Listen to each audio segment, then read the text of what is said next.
This week we have a giveaway from Knitter's Pride.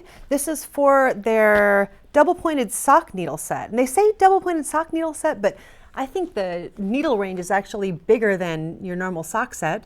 Please ignore the needles that are missing here because I'm actually using them on this video shoot day.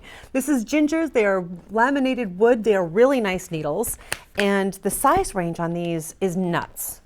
It is US size 0 up to 9. Like I would say US 0, 1, 1.52. Those are normal sock knitting sizes. And the rest of them are just bonus. That's great. Or metric size 2.0 up to 5.5. You also get the case and some stitch markers in there, and Knitter's Pride does a great job on these cases. Also in this one, we have a magnetic Knitter's necklace kit.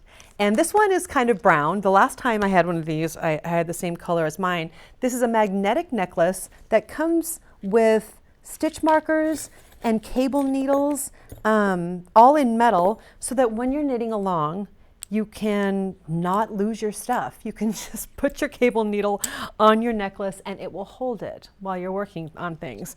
And then the little stitch markers are metal as well, and when they're not in the package, it makes more sense. But so things can just stick to your necklace. And it's a great looking necklace anyway. I think it's really nice. If you would like to sign up to win this needle set and this necklace, go ahead and watch the video the rest of the way through. The instructions are coming up. Good luck.